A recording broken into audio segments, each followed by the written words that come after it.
8. A arte de viver em sociedade.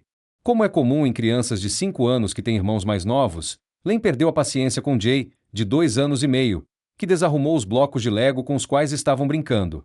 Enraivecido, Len morde Jay, que cai no choro. A mãe, ouvindo o grito de dor de Jay, acorre e censura Len, ordenando-lhe que guarde o que deu motivo à briga, os blocos de Lego. Diante dessa ordem, que seguramente soa uma crassa injustiça, Len começa a chorar. Ainda irritada, a mãe recusa-se a consolá-lo. Mas Len é reconfortado por quem menos esperava, Jay, que, embora sendo ofendido, agora está tão preocupado com as lágrimas do irmão que faz o maior esforço para acalmá-lo. O diálogo é mais ou menos assim: Chora não, Len, implora Jay. Chora não, cara. Chora não. Mas Len continua chorando. Como seu apelo não funciona, Jay se dirige à mãe em favor do irmão. Len chorando, mãe. Len chorando. Olha, eu mostro a você. Len chorando. E, então, voltando-se para Len, Jay adota uma atitude maternal, fazendo afagos no irmão e tranquilizando com palavras ternas. Olha, Len. Chora mais não. Continuam os soluços de Len, apesar da tentativa de reconforto. Então, Jay muda de tática, ajudando a guardar os blocos de Lego na sacola, e diz, num tom amistoso: Len, guardo pra Lenizinho, tá? Mesmo assim, as lágrimas continuam. O sempre engenhoso Jay lança mão de outra estratégia: distrair o irmão. Mostrando um carrinho de brinquedo, tenta desviar a atenção dele da tragédia que está vivendo. Tem um homem aqui dentro. Quer ver, Len? Quer ver, Len? Len não dá a mínima. Está inconsolável, não para de chorar. A mãe perde a paciência e recorre à clássica ameaça. Tá querendo apanhar? Len, com a voz trêmula, responde: Não. Então faça o favor de parar, diz a mãe com firmeza, embora um tanto exasperada. Em meio a soluços, Len consegue esboçar um patético e arquejante: Estou tentando. Isso faz com que Jay utilize um último estratagema, assumindo a firmeza e a voz autoritária da mãe, ameaça: Chora não, Len.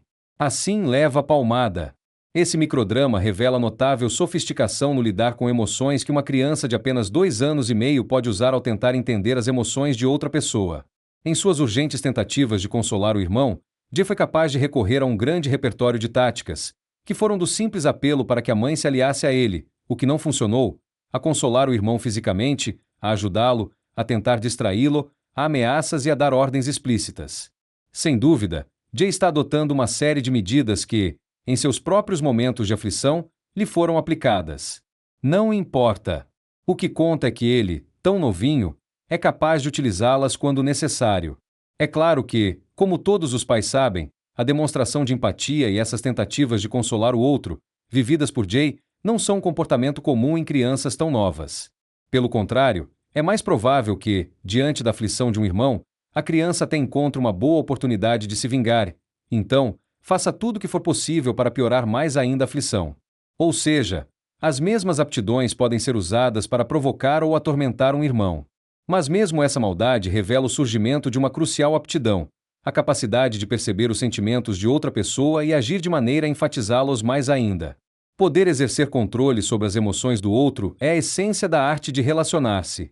Para manifestar essa capacidade de interação, as crianças pequenas têm de, em primeiro lugar, alcançar um nível de autocontrole, primeiros ensaios para, mais tarde, poderem conter suas próprias raiva e aflição, seus impulsos e excitação, mesmo que essa capacidade, na maioria das vezes, falhe.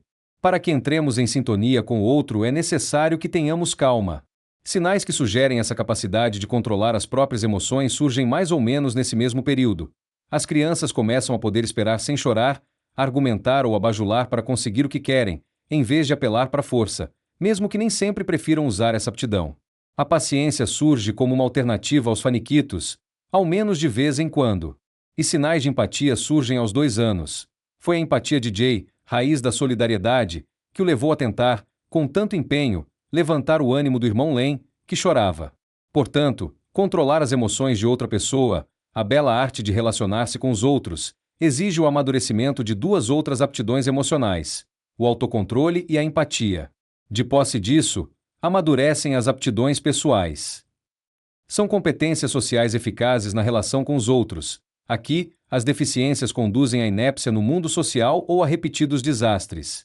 Na verdade, é precisamente a falta dessas aptidões que pode fazer com que, mesmo aqueles que são considerados brilhantes do ponto de vista intelectual, naufraguem em seus relacionamentos, pareçam arrogantes, nocivos ou insensíveis. Essas aptidões sociais nos permitem moldar um relacionamento, mobilizar e inspirar os outros, vicejar em relações íntimas, convencer e influenciar, deixar os outros à vontade. Expresse suas emoções. A forma como as pessoas expressam seus sentimentos constitui-se numa competência social muito importante.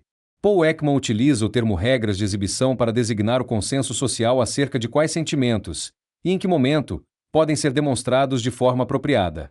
Por exemplo, ele e colegas no Japão realizaram uma pesquisa sobre reações faciais de estudantes diante de um filme horripilante, cuja temática era o rito de circuncisão em jovens aborígenes. Quando os estudantes japoneses assistiram ao filme em presença de uma autoridade, seus rostos mostraram apenas leves sinais de reação. Mas quando, embora filmados por uma câmara secreta, pensaram que estavam a sós, seus rostos contorceram-se num misto de angústia, aflição, pavor e nojo. Há tipos básicos de regras de exibição. 2. Um deles é minimizar a expressão da emoção, e este é o costume adotado pelos japoneses no que diz respeito a sentimentos de aflição experimentados na presença de alguma autoridade, exatamente como os estudantes referidos acima se comportaram quando mascararam sua perturbação com um rosto impassível. Outra forma é exagerar o que se sente, exacerbando a expressão emocional. É o truque usado pela adolescente de 16 anos que contorce dramaticamente o rosto quando corre para queixar-se à mãe de uma provocação feita pelo irmão mais velho. Uma terceira consiste em substituir um sentimento por outro. Isto ocorre em algumas culturas asiáticas, onde não é de bom tom dizer não, daí as anuências, ainda que falsas, substituírem o não. A habilidade no manejo dessas estratégias e a escolha do momento adequado para utilizá-las é um fator de inteligência emocional. Desde muito cedo, aprendemos essas regras de exibição, em parte por instruções explícitas. Ensinamos regras de exibição quando dizemos a uma criança para não demonstrar decepção, mas, ao contrário, sorrir e agradecer quando vovô lhe dá um presente horrível mas bem intencionado. Essa educação em regras de exibição, no entanto, se dá, com mais frequência, por imitação de um modelo. As crianças aprendem a fazer o que veem fazer. Ao educar os sentimentos, as emoções são, ao mesmo tempo, o meio e a mensagem.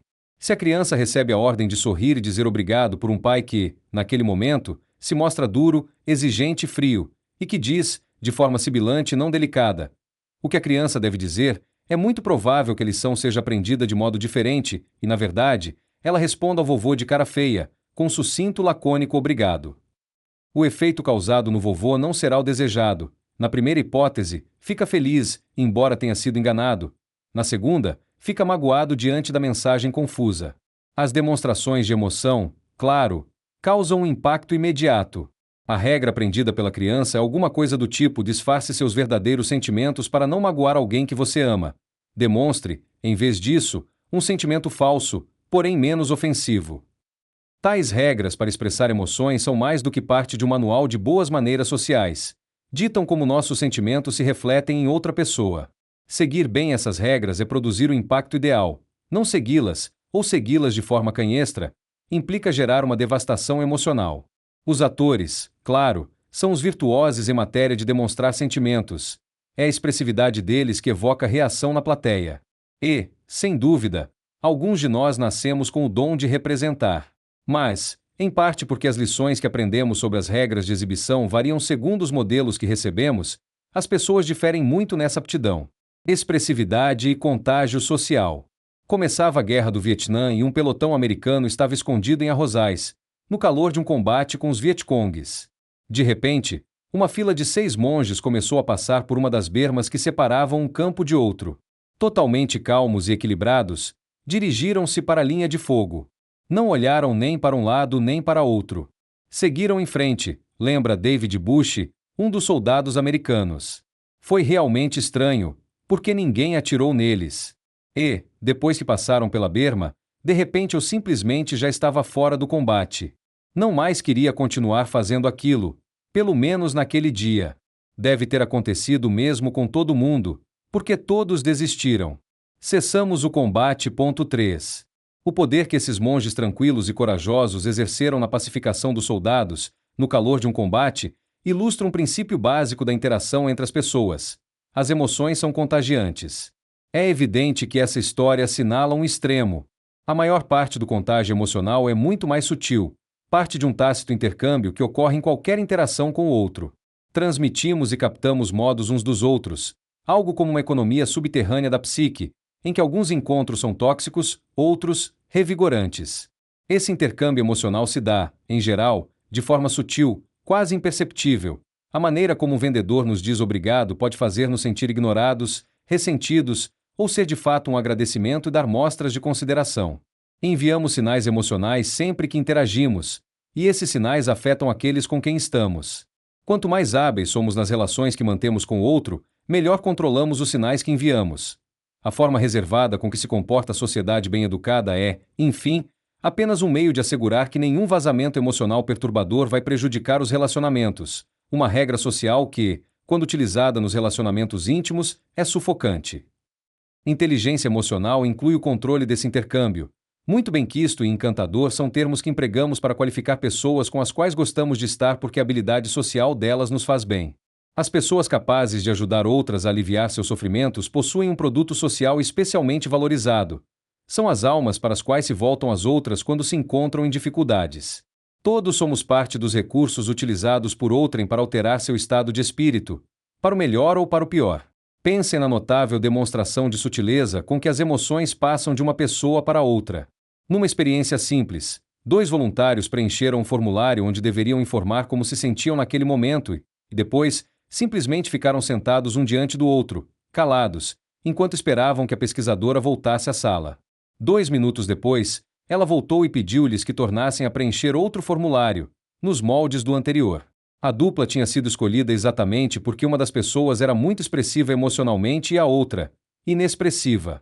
Invariavelmente, o estado de espírito da mais expressiva havia passado para a mais passiva. 4. Como se dá essa mágica transmissão? É possível que, de forma não deliberada, imitemos as emoções que vemos exibidas por outra pessoa, através de uma mímica motora inconsciente de sua expressão facial, gestos, tom de voz e outros indicadores não verbais de emoção. Através dessa imitação, as pessoas recriam em si o estado de espírito da outra. É uma ligeira versão do método de Stanislavski, no qual os atores lembram gestos, movimentos e outras expressões de uma emoção que sentiram intensamente no passado, para evocar de novo esses sentimentos. A imitação cotidiana de sentimentos é, em geral, bastante sutil. Ulf Gimberg, pesquisador sueco da Universidade de Uppsala, constatou que quando as pessoas veem um rosto sorridente ou irado, os seus próprios rostos mostram sinais desse mesmo estado de espírito através de ligeiras mudanças nos músculos faciais. As mudanças são evidenciadas por meio de sensores eletrônicos, mas não são, em geral, visíveis a olho nu. Quando 2 pessoas interagem, a transferência de estado de espírito ocorre da mais expressiva para a mais passiva. Acontece, porém, que certas pessoas são particularmente susceptíveis ao contágio emocional. Sua sensibilidade inata torna seu sistema nervoso autônomo, um marcador de atividade emocional, mais facilmente disparável. Essa desvantagem parece torná-las mais impressionáveis. Comerciais sentimentais provocam-lhes lágrimas, enquanto um rápido papo com alguém eufórico as anima, também pode torná-las mais empáticas, já que são mais prontamente movidas pelos sentimentos dos outros. John Cacioppo, o psicofisiologista social da Universidade do Estado de Ohio que estudou esse sutil intercâmbio emocional, observa: basta ver alguém manifestar uma emoção e já evocamos em nós esse estado de espírito, quer percebamos que estamos imitando a expressão facial ou não. Isso nos acontece o tempo todo. Há uma dança, uma sincronia, uma transmissão de emoções. Essa sincronia de estados de espírito é determinante para que sintamos se uma interação foi boa ou não. A intensidade de envolvimento que as pessoas experimentam numa interação reflete-se na maneira como seus movimentos físicos são organizados enquanto elas conversam, um indício de fechamento normalmente inconsciente. Uma pessoa balança a cabeça em concordância quando a outra afirma uma coisa, ou as 2 se mexem em suas cadeiras no mesmo instante, ou uma se curva para frente e a outra para trás. A orquestração pode ser tão sutil quanto 2 pessoas balançando-se em poltronas giratórias no mesmo ritmo.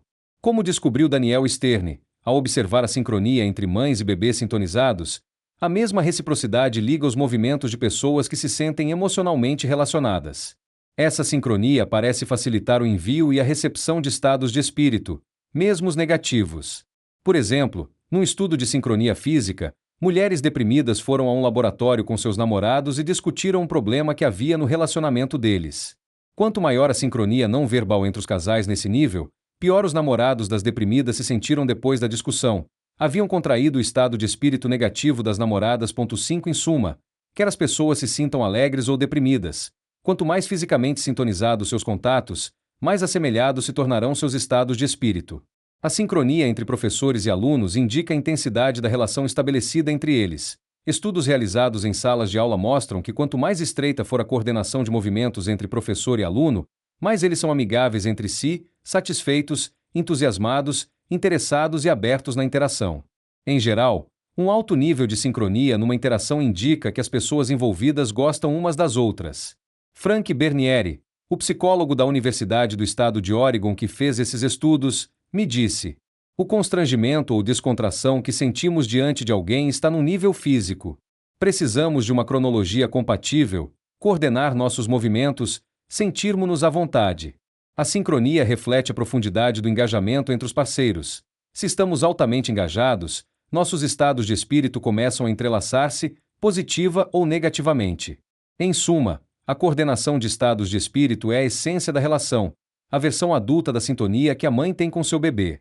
Cassiopo sugere que uma determinante de eficiência interpessoal é a habilidade com que as pessoas conduzem essa sincronia emocional. Se são hábeis em sintonizar-se com os estados de espírito das pessoas, ou podem facilmente pôr emocionalmente outras pessoas sob seu controle, suas interações se darão com mais leveza no nível emocional.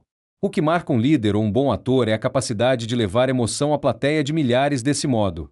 Pelo mesmo motivo, Cassiopo indica que as pessoas incapazes de transmitir e de receber emoções tendem a ter problemas em seus relacionamentos, já que muitas vezes os outros se sentem pouco vontade com elas, mesmo quando não consigam explicar por que isto ocorre.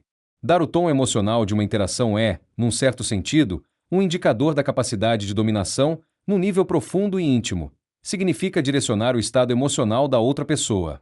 Esse poder de determinar emoções corresponde ao que, na biologia, se chama de Zeitgeber, literalmente, agarrador do tempo, um processo, como o ciclo dia-noite ou as fases mensais da lua, que afeta ritmos biológicos. Para um casal dançando, a música é um Zeitgeber físico. Quando se trata de contatos pessoais, a pessoa que tem uma expressividade mais forte, ou mais poder, é geralmente aquela cujas emoções arrebatam a outra. Os parceiros dominantes falam mais, enquanto o passivo fica olhando para o outro, uma preparação para a transmissão de afeto. Pelo mesmo motivo, a energia de um bom orador, um político ou pastor evangélico, por exemplo, é canalizada para provocar emoções na plateia. 6 Essa faceta corresponde a dizer que ele tem a plateia na palma da mão. O arrasto emocional é a essência do poder de influenciar pessoas. Rudimentos em inteligência social. É hora do recreio e um bando de meninos atravessa correndo o gramado.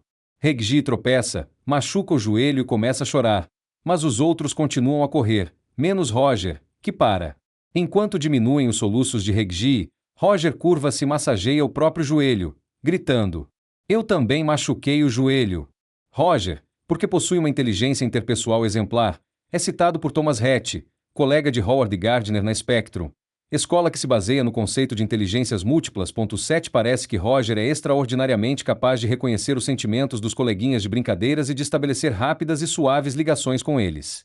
Só ele tomou conhecimento da situação e da dor de Reggie, e só ele tentou oferecer algum consolo, ainda que o máximo que pudesse fazer fosse esfregar o próprio joelho.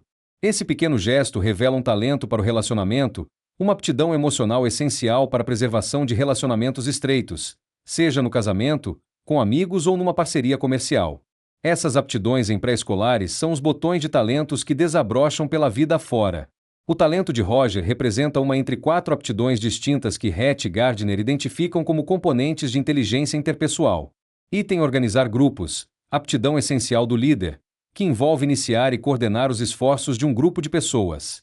É o talento que se vê em diretores ou produtores de teatro, oficiais militares e chefes efetivos de organizações e grupos de toda espécie. Nas brincadeiras, líder é a criança que toma a dianteira ao decidir o que todas vão fazer ou se torna capitão da equipe. Item negociar soluções, o talento do mediador, que evita ou resolve conflitos. As pessoas que têm essa aptidão são excelentes para fazer acordos, arbitrar ou mediar disputas. Podem fazer carreira na diplomacia, arbitragem ou na advocacia, ou como intermediários ou gerentes de incorporações. São as crianças que resolvem as brigas nas brincadeiras. Item ligação pessoal. O talento de Roger, de empatia e ligação. Isto facilita estabelecer um relacionamento ou reconhecer e reagir adequadamente aos sentimentos e preocupações das pessoas. A arte do relacionamento. Essas pessoas dão bons jogadores de equipe, cônjuges confiáveis, bons amigos ou bons parceiros comerciais. No mundo dos negócios, dão-se bem como vendedores ou gerentes, ou podem ser excelentes professores. Crianças como Roger se dão bem com praticamente todos. Entram facilmente em brincadeiras com eles e se sentem felizes fazendo isso. Essas crianças tendem a ser melhores na interpretação de expressões faciais e são as mais queridas pelos colegas de sala de aula. Item análise social. Poder detectar e intuir sentimentos, motivos e preocupações das pessoas. Esse conhecimento de como os outros se sentem leva a uma fácil intimidade ou senso de relação. Aperfeiçoada, essa aptidão nos torna terapeutas ou conselheiros competentes. Ou, se combinada com algum dom literário, talentosos romancistas ou dramaturgos. Em seu conjunto, essas aptidões são a matéria do verniz interpessoal, os ingredientes necessários para o encanto, sucesso social e até mesmo carisma. Os hábeis em inteligência social ligam-se facilmente com as pessoas, são exímios na interpretação de suas reações e sentimentos, conduzem, organizam e controlam as disputas que eclodem em qualquer atividade humana. São os líderes naturais, pessoas que expressam o tácito sentimento coletivo e o articulam de modo a orientar o grupo para suas metas. São aquelas pessoas com as quais os outros gostam de estar porque são emocionalmente animadoras, fazem com que as pessoas se sintam bem e despertam comentário. Que prazer estar com uma pessoa assim. Essas aptidões interpessoais se alimentam de outras inteligências emocionais. As pessoas que causam uma excelente impressão social, por exemplo, são hábeis no controle de suas expressões de emoção, finamente sintonizadas com a maneira como os outros reagem e, assim, capazes de continuamente sintonizar sua atuação social, ajustando-a para assegurar-se de que estão obtendo o efeito desejado. Nesse sentido, são como exímios atores. Contudo, se essas aptidões interpessoais não são equilibradas por um agudo senso das próprias necessidades e sentimentos, e de como satisfazê-los, podem levar a um vazio sucesso social, uma popularidade ganha à custa da própria satisfação real. Esse é o argumento de Mark Snyder, psicólogo da Universidade de Minnesota, que estudou pessoas cujas aptidões sociais as tornam camaleões de primeira, campeões da boa impressão. 8 Seu credo psicológico fica bem caracterizado por uma observação de W. H. Auden, que disse, a respeito da ideia que faz de si mesmo: é muito diferente da imagem que eu procuro criar na cabeça dos outros para que me amem. Essa troca pode ser feita se as aptidões sociais ultrapassam a capacidade de conhecer e honrar nossos próprios sentimentos. Para ser amado, ou pelo menos gostado, o camaleão social se mostrará como pareçam querer aqueles com quem ele esteja. Snyder constata que o sinal de que alguém entrou nesse esquema é que, embora cause uma excelente impressão, tem poucos relacionamentos estáveis ou satisfatórios. Um padrão mais saudável, claro, é equilibrar a fidelidade a si mesmo com aptidões sociais, usando-as com integridade. Mas os camaleões sociais não dão a mínima para dizer uma coisa e fazer outra, se isso lhes valer aprovação social. Simplesmente convivem com a discrepância entre sua imagem pública e sua realidade privada. A psicanalista Helena Deutsch chamou essas pessoas de personalidades condicionais, mudando de persona com notável plasticidade à medida que captam sinais dos que a cercam. Para alguns, disse-me Snyder, as pessoas pública e privada se cruzam bem, enquanto para outras parece haver apenas um caleidoscópio de aparências cambiáveis. São como a personagem Zelig, de Woody Allen, tentando loucamente adaptar-se a todos com quem está. Essas pessoas tentam vasculhar o outro em busca de um sinal que indique sua expectativa, antes de darem uma resposta, em vez de simplesmente dizer o que realmente sentem. Para enturmar-se e fazer-se gostar, estão dispostas a levar pessoas de quem não gostam a pensar que são amigas delas. E usam essas aptidões sociais para moldar seu comportamento de acordo com situações sociais díspares, para agir como pessoas muito diferentes, a depender de com quem estão, passando da borbulhante sociabilidade, por exemplo, para uma retirada discreta. Claro, na medida em que esses traços conduzem a um efetivo controle de impressão, são altamente valorizados em certas profissões, notadamente o teatro, a advocacia em tribunal, vendas, diplomacia e política. Outro tipo, talvez mais crítico, de automonitoramento parece fazer a diferença entre os que acabam como camaleões sociais à deriva, tentando impressionar todo mundo, e os que sabem usar seu verniz social em conformidade com seus verdadeiros sentimentos. É a capacidade de ser autêntico, como diz o ditado, sermos nós mesmos, que permite agir de acordo com nossos mais profundos sentimentos e valores, sem ligar para as consequências sociais. Essa integridade emocional pode muito bem levar a, digamos, deliberadamente provocar um confronto a fim de estabelecer uma duplicidade ou negação, uma limpeza do ar que o camaleão social jamais tentaria. Como fabricar um incompetente social? Não havia dúvida de que Cecil era brilhante, um especialista, graduado em línguas estrangeiras, exímio tradutor. Mas em outras atividades ele era completamente inepto. Cecil não conhecia nenhuma das mais elementares regras de comportamento em sociedade. Atrapalhava uma simples conversa no café e ficava perdido quando tinha de matar o tempo. Em suma, parecia incapaz do mais rotineiro intercâmbio social. Como sua falta de traquejo era mais evidente quando se achava entre mulheres, buscou tratamento, imaginando a possibilidade de ter tendências homossexuais subjacentes, embora não tivesse esse tipo de fantasia. O seu verdadeiro problema, disse Cecil ao terapeuta, era o receio que ele tinha de que nada do que dissesse despertasse interesse nos outros. Esse receio subjacente só piorava sua falta de traquejo social. Seu nervosismo durante os encontros levava-o a debochar e a rir nos momentos mais inadequados, embora não achasse nenhuma graça quando alguém contava uma história de fato engraçada. A canhestrice de Cecil, confiou ele ao terapeuta, remontava à infância.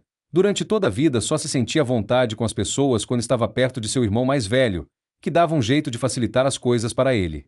Mas quando o irmão saiu de casa, sua inépcia foi arrasadora. Cecil era um deficiente em relações sociais. Esse relato é feito por Lakin Phillips, psicólogo da Universidade George Washington, que acredita que o problema de Cecil tem origem na falta de aprendizado, na tenra infância, das mais elementares regras de interação social. O que Cecil poderia ter aprendido quando criança?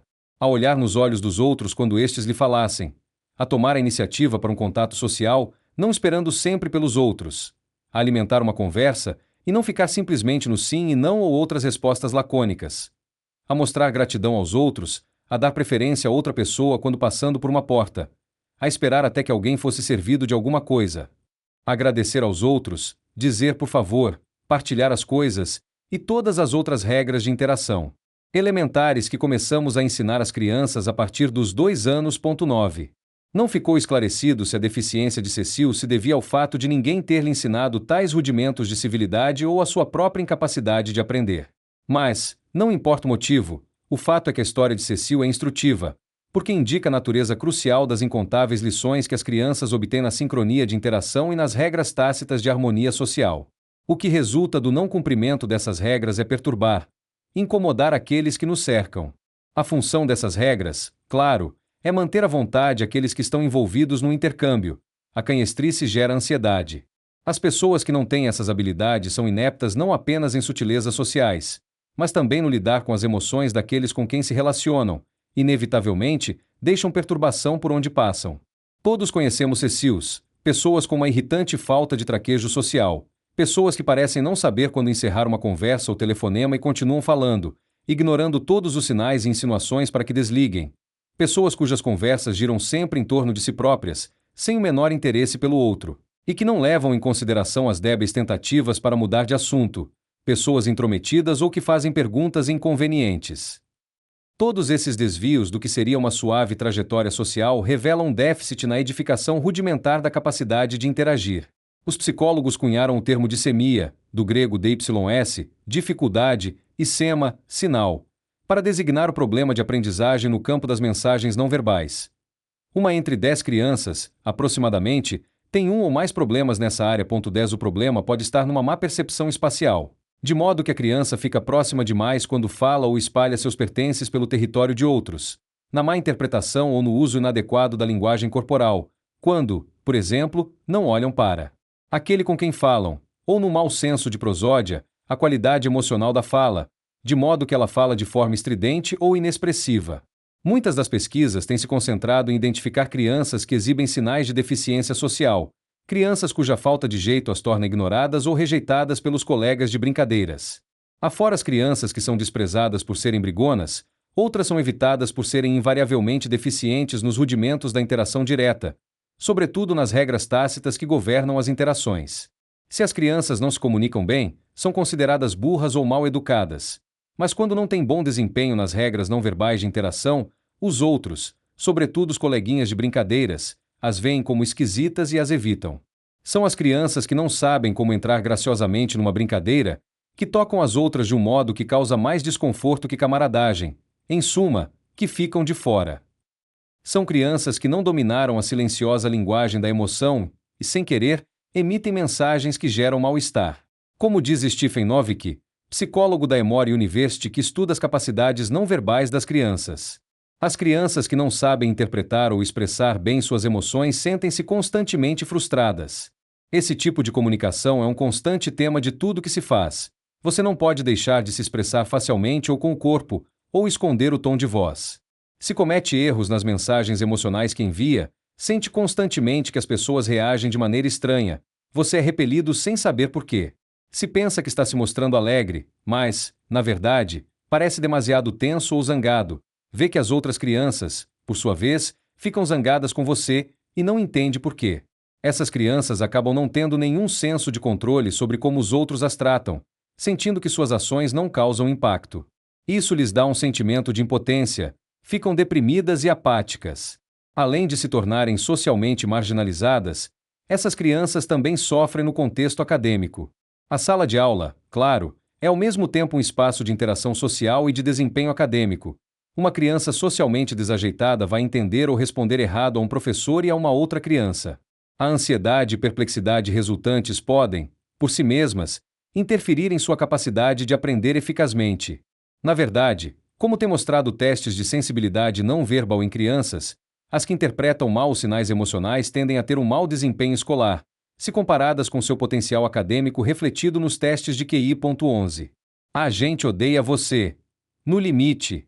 A inépcia social é talvez mais dolorosa e explícita quando se trata de um dos momentos mais perigosos na vida de uma criança pequena, estar fora de um grupo de brinquedos do qual deseja participar. É um momento delicado, em que ser amada ou odiada, se enturmar ou não, fica por demais evidenciado. É por esta razão que essa fase crítica tem sido objeto de intenso escrutínio da parte de estudiosos do desenvolvimento da criança, que revela um grande contraste nas estratégias de aproximação usadas por crianças que são benquistas e por aquelas que ficam de fora. As constatações destacam exatamente como é crucial para a competência social perceber, interpretar e responder a sinais emocionais e interpessoais. Embora seja pungente ver uma criança ficar de fora das brincadeiras, querendo participar, mas sendo mantida de fora, esta é uma situação universal. Mesmo as crianças mais reconhecidamente queridas são de vez em quando rejeitadas. Um estudo junto a alunos de segunda e terceira séries constatou que, em 26% das vezes, essas crianças foram repelidas quando tentaram entrar num grupo que já havia iniciado a brincadeira. As crianças pequenas são cruéis no julgamento afetivo implícito em tais rejeições. Vejam o seguinte diálogo entre crianças de 4 anos num pré-escolar. 12 Linda quer juntar-se a Bárbara, Nancy e Bill, que brincam com animais de brinquedo e blocos de montar. Observa-os por um minuto, depois aborda-os, sentando-se junto a Bárbara e começando a brincar com os animais. Bárbara volta-se para ela e diz: "Não pode brincar."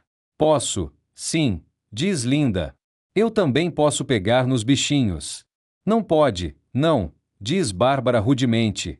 "A gente não quer saber de você hoje." Quando Bill protesta em favor de Linda, Nancy junta-se ao ataque. "A gente odeia ela hoje." Porque correm o risco de ouvir, explícita ou tacitamente, "a gente odeia você." É compreensível o cuidado que todas as crianças têm quando vão abordar. Essa ansiedade, claro, na certa não é muito diferente da sentida por um adulto que, num coquetel com desconhecidos, fica de fora de um grupo de amigos aparentemente íntimos que papeiam alegremente. Como esse momento em que estão fora de um grupo é tão importante para a criança, é também, como disse um pesquisador, altamente diagnóstico, revelando rapidamente diferenças de habilidade social. 13. Em geral, os recém-chegados apenas observam por um tempo, depois se juntam muito hesitantes a princípio, sendo mais assertivos só por etapas muito cautelosas. O que mais importa para saber se a criança é aceita ou não é a medida em que ela é capaz de entrar no quadro de referência do grupo, sentindo que tipo de brincadeira está havendo, qual não. Os 2 pecados capitais que quase sempre levam à rejeição são tentar tomar logo a dianteira e não entrar em sincronia com o quadro de referência. Mas é isso exatamente que as crianças chatas tendem a fazer: entrar à força num grupo, tentando mudar o tema de uma maneira muito abrupta, ou, logo de cara, dando suas opiniões, ou simplesmente discordando logo dos outros. Tudo isso sugere tentativas de chamar atenção para si mesmas. Paradoxalmente, o que resulta é serem ignoradas ou rejeitadas. Por outro lado, As crianças que são queridas pelas outras são aquelas que passam algum tempo observando o grupo para entender o que está acontecendo, antes de entrar nele, e depois fazem alguma coisa para mostrar que aceitam. Esperam até ter seu status no grupo confirmado, para só depois tomar a iniciativa de sugerir o que o grupo deve fazer. Voltemos a Roger, o menino de 4 anos que Thomas Hatch identificou como alguém que possui um alto nível de inteligência interpessoal. 14 A tática de Roger para entrar num grupo era primeiro observar, depois imitar o que outra criança fazia e, por fim, falar com a criança e juntar-se plenamente à atividade, uma estratégia cativante. A habilidade de Roger foi demonstrada, por exemplo, quando ele e Warren brincavam de pôr bombas, na verdade, pedrinhas, em suas meias. Warren pergunta a Roger se ele quer entrar num helicóptero ou num avião. Roger pergunta, antes de comprometer-se: você está num helicóptero? Esse momento aparentemente inócuo revela sensibilidade com os interesses dos outros e a capacidade de agir com base nesse conhecimento de uma maneira que mantém o relacionamento. Hatch comenta sobre Roger. Ele testa o coleguinha para que os dois e a brincadeira permaneçam em conexão. Já vi muitas crianças que simplesmente entram nos helicópteros ou aviões e, literal e figurativamente, voam para longe uma da outra.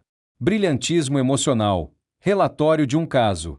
Se a capacidade de interagir socialmente é atestada pela habilidade de aliviar sentimentos dolorosos, controlar alguém no auge da ira talvez seja a medida última da maestria. Os dados sobre autocontrole de raiva e contágio emocional sugerem que uma estratégia eficaz é distrair a pessoa furiosa, ter empatia com seus sentimentos e ponto de vista e, depois, tentar fazer com que encare os fatos de uma outra forma, de modo a sintonizá-la com uma gama de sentimentos mais positivos, é uma espécie de judô emocional. Essa refinada habilidade na bela arte da influência emocional talvez seja mais bem exemplificada por uma história contada por um velho amigo, o falecido Terry Dobson, que na década de 1950 foi um dos primeiros americanos a estudar a arte marcial Aikido no Japão. Uma tarde, ele voltava para casa, num trem suburbano de Tóquio, quando entrou um operário enorme, belicoso e muito bêbado. O homem, cambaleando, se pôs a aterrorizar os passageiros. Gritando palavrões, avançou para uma mulher com um bebê no colo e jogou-a em cima de um casal de velhos, que se levantou e iniciou uma debandada para o outro extremo do vagão. O bêbado, fazendo outros ataques e, em sua raiva, errando, agarrou a coluna de metal no meio do vagão com um rugido e tentou arrancá-la. Nessa altura Terry, que estava no auge da forma física após 8 horas de exercício no Aikido, sentiu-se no dever de intervir, para que ninguém se machucasse seriamente. Mas lembrou-se das palavras de seu mestre. O Aikido é a arte da religação. Quem quer brigar já rompeu a ligação com o universo. Quem tenta dominar as pessoas já está derrotado. Nós estudamos como resolver o conflito, não como iniciá-lo. Na verdade, Terry concordara, ao iniciar as aulas com o professor, em jamais puxar uma briga e usar sua habilidade na arte marcial só para defesa. Agora, finalmente, via uma oportunidade de testar suas habilidades no Aikido na vida real, e esse era o momento adequado. Assim, enquanto os outros passageiros estavam paralisados em seus lugares, ele se levantou, devagar e com determinação. Ao vê-lo, o bêbado rugiu. Ahá! Um estrangeiro! Você precisa de uma lição de boa educação japonesa. E começou a preparar-se para enfrentar Terry. Mas, no momento em que o bêbado ia atacar, alguém deu um grito ensurdecedor e curiosamente alegre. Ei! O grito tinha o tom animado de alguém que encontra de repente um amigo querido. O bêbado, surpreso, virou para trás e viu um japonesinho minúsculo, provavelmente na casa dos 70, ali sentado vestindo um kimono. O velho sorria radiante para o bêbado e acenou, cantarolante. Vem cá! O bêbado aproximou-se belicosamente. Por que diabos eu iria falar com você? Enquanto isso, Terry estava preparado para derrubá-lo imediatamente, caso ele fizesse o menor movimento violento. Que foi que você andou bebendo? Perguntou o velho, os olhos radiantes para o operário bêbado. Eu bebi saquê, e não é da sua conta, berrou o bêbado. Ah, isso é maravilhoso, absolutamente maravilhoso, respondeu o velho, num tom simpático. Sabe, eu também adoro saquê. Toda noite, eu e minha mulher, ela tem 75 anos, você sabe, a gente aquece uma garrafinha de saquê e vai tomar no jardim, sentados num velho banco de madeira. E continuou falando sobre um pé de caqui em seu quintal, das delícias do jardim, de saborear saquê à noite. O rosto do bêbado começou a suavizar-se enquanto ouvia o velho. Afrouxou os punhos. É!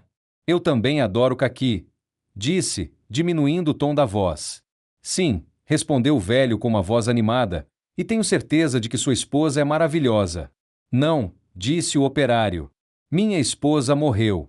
Soluçando, começou a contar como perderá a esposa, a casa, o emprego, como estava se sentindo envergonhado. O trem chegou na estação de Terry. Quando ele ia saindo, voltou-se e ouviu o velho convidar o bêbado para se sentar ao lado dele e contar-lhe tudo. O bêbado arriou no banco, a cabeça no colo do velho. Isso é brilhantismo emocional.